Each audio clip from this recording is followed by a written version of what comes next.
Atheism, it's an ideology today in the 21st century that has been embedded into the secular world, the community today, put in the books, put in the educational systems, and fed to the modern day youth, where they are now raised and being educated with things like Darwinism, with things like, how we came from a common ancestry, how can God allow suffering, and these kind of contentions.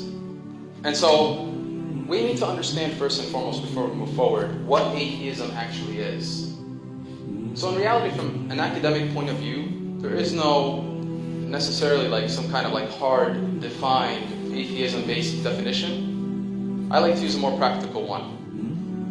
One that's commonly used, if you look, in the Oxford Dictionary, is it basically means or entails a lack of belief in God, or a lack of following or belief in religion as a whole. That's what atheism is according to Oxford and whatnot, and other dictionaries, Cambridge.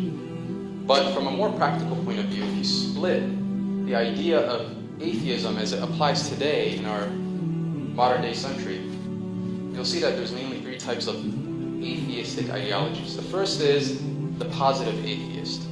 The positive atheist is the one who comes to you and says, there is no God.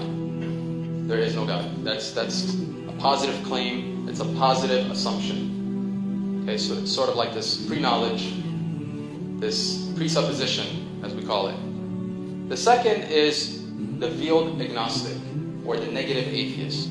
The one who says, there isn't evidence. There isn't enough evidence for God.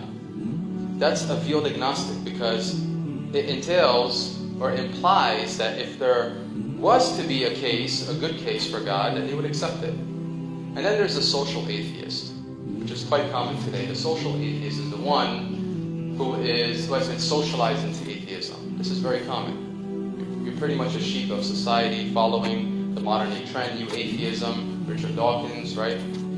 Stephen Hawking. So you're following the trend. So that's atheism. Now, the question is, how should our youth deal with atheism? What is the practical way of dealing with atheism? So first of all, we need to understand that atheism does fall into what we call kufr. Now, I'm not using the word kufr in kind of the Islamophobic way, but kufr, from a linguistic point of view, means to cover something. If you look at, for example, some Arab poets, they would talk about how the clouds are doing kufr on the stars, like they're covering the stars. So it's sort of the same thing. Atheism is a type of kufr. It's covered. Now, what is it covering? It's covering the reality.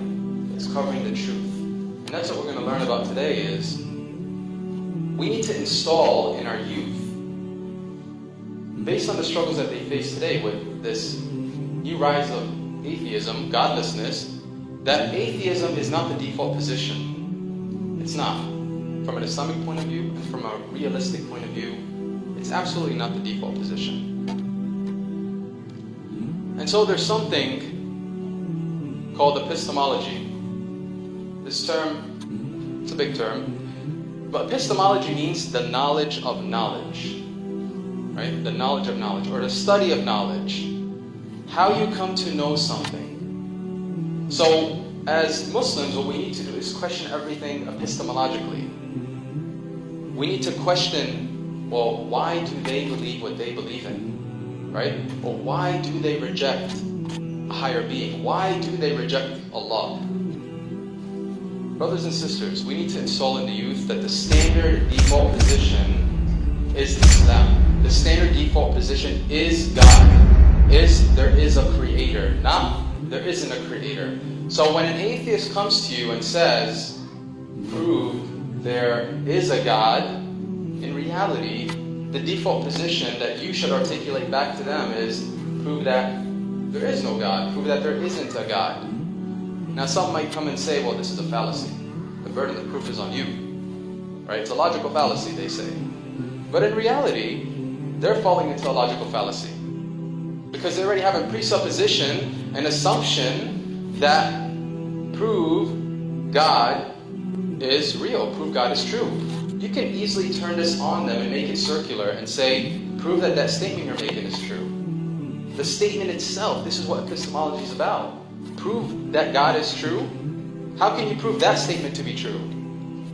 So if you think about it in that sense, their reasoning is very circular. Where did they get that presupposition from? The standard isn't that there is no God. The standard is that there is a God, there is a creator, there is a designer. You have design, thus it leads to a designer. You have laws, thus it leads to a lawmaker. It points to a lawmaker. That's the standard. There is a designer, there is a creator, there is an initiator, there is a first cause. So what's happening today in our modern day society is atheists are coming forward, they're being forefront, they're being loud, they're being aggressive with their anti-dawah, if you want to call it, and they're saying, no, the standard position, the default position is there is no God. Right? So you prove to us that there is. When in reality, brothers and sisters, we need to be empowered. We need to empower our youth and make them realize that they have the spiritual advantage. And this is, by the way, Islamic. We have a fitri concept in Islam. Yes, I'll say that again. We have a fitri concept in Islam. The Prophet ﷺ said, كُلُّ مَوْلُودٍ يُولَدُ عَلَى الْفِطْرَةِ, that every son of Adam, but he didn't point to a specific people. He said every son of Adam is born in a natural inclination, in a natural disposition, in a state of Islam. يُولَدُ عَلَى الْفِطْرَةِ. The fitra here it involves Islam, submission, pure submission to Allah subhanahu wa ta'ala, believing in Allah. Which is why the atheist, at the time of death, who do they cry out for? If they're drowning, right? If their flight happened to crash and they're going down, who do they cry for? Think about it. There's something innate, there's something intrinsic within them that cries out to God. Oh my God, is what they say, right? So this is what we call fitra in Islam. We have a fitri theology, a fitri ideology, which is the default position of every human being. So now that we know that, we articulate this and we teach our youth and we ground them with this fundamental that, my dear son, my dear daughter, the standard, the default is, there is a fitra in every single human being. It's just covered. It's in kufr.